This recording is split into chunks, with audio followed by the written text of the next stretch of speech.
গ্রামাঞ্চলে ভোরবেলা সকালটা কিন্তু বেশ মিষ্টি হয়, আর সকালবেলায় কিন্তু পাখিদের কোলাহলেই ঘুমটা ভাঙে। এখন আপাতত আমি বাড়ির ছাদে, দেখেই বুঝতে পারছেন। আর ছাদে আসার কারণ হচ্ছে ছাদে কিছু ফুল তুলে নিয়ে যাব, মা নিচেতে গিয়ে পুজো করবে, তাই এই ফুল টুল আমি তুলে নিয়ে গিয়ে মাকে দেব। আর এদিকে আগের ভিডিওতে আমি দেখিয়েছিলাম না টমেটোগুলো, এই দেখুন কত বড় বড় হয়ে গেছে টমেটোগুলো। সকালবেলায় ভাবলাম একটুকু চিড়ের পোলাও করব, কেন কি এটা অনেক দিন হয়নি। দুর্গাপুরে অনেকবারই করেছি, তবে এখানে মাকে কোনো দিন এখানে করে দিইনি, মানে এখন আগে হয়েছে, তো তাই ভাবলাম একটু মাকে করে দিই। আর এই দেখেছেন গাছে, আমাদের বাড়ির ওই ভিতর দিকে একটা গাছ ছিল, তো সেখান থেকে কয়েকটা কারি পাতা ছিঁড়ে নিয়ে এসে জলের মধ্যে দিয়ে রেখে দিয়েছিলাম। একদম পুরো মনে হচ্ছে না এইমাত্র তুলে নিয়ে এলাম।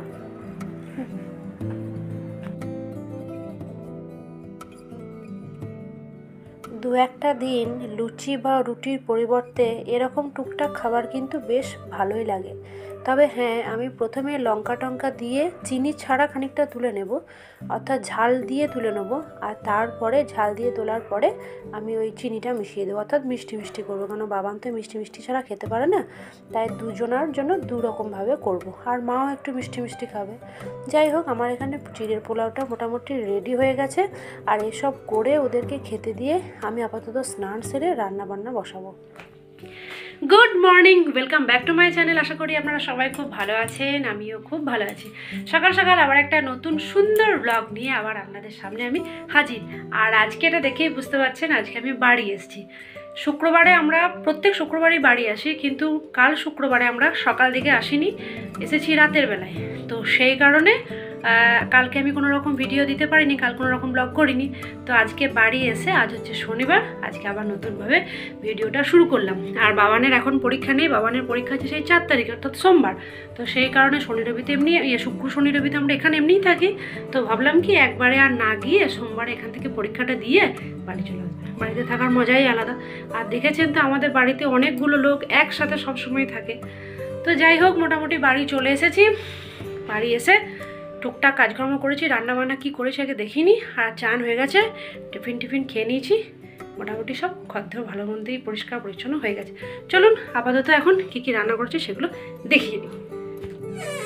আজকে একটুকু পুঁই শাক রান্না করব, আলু দিয়ে পুঁই শাক রান্না করবো। তার জন্যে সামান্য কালো জিরে আর কাঁচা লঙ্কা ফোড়ন দিয়ে দিয়েছিলাম, আর তারপরে কতকগুলো টমেটো কুচি করে দিয়ে নুন হলুদ মিষ্টি সমস্ত কিছু দিয়ে তারপরে রান্নাটা করব। এই রান্নাটার কিন্তু স্বাদ খুব সুন্দর হয়।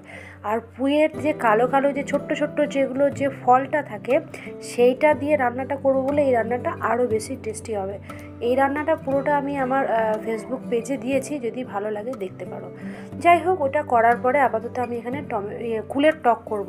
এই কুলগুলো কাকিমা নাকি দিয়েছিল, তখন আমি ছিলাম না, তো সেই কারণে কুলগুলো দেখে তো আমার পুরো জিভে জল আসছিল। কুলের টকটা করে নিয়ে তারপরে এঁচোড়টা বসিয়ে দেবো। আর যেহেতু এখানে সেরকমভাবে থাকছি না, মা নিজেই রান্না করে খায়, তো সেই জন্যে আমি যখন এখানে আসি চেষ্টা করি বিভিন্ন ধরনের রান্না টান্না করতে। যাই হোক, এবার এদিকে সমস্ত রকম, আজকে যেহেতু হাটবার ছিল, সমস্ত রকম সবজি টবজি এগুলো নিয়ে এসছে, সেগুলো ধোবো। আর ওই ঝুড়িটা, টিফিন কৌটোটা, ওগুলো সব আজকে কিনলাম, তো সেগুলো সব ধুয়ে নেবো। আর এদিকে মাছ আর গুগলি দুটোই নিয়ে এসছে, সেটাকেও ধুয়ে একবারে পরিষ্কার করে রেখে দেবো। চলুন।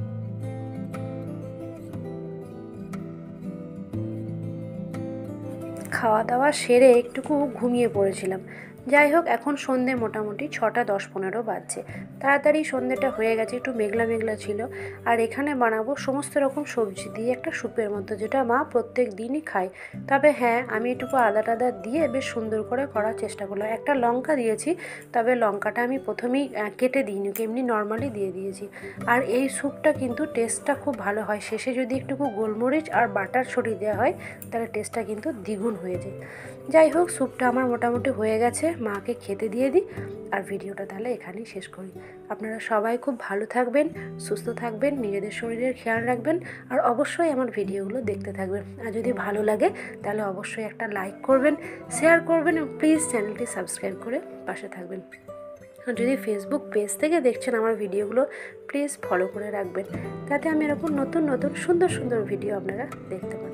আজকের মতো বিদায় নিই, দেখা হচ্ছে আবার একটা সুন্দর ব্লগ নিয়ে।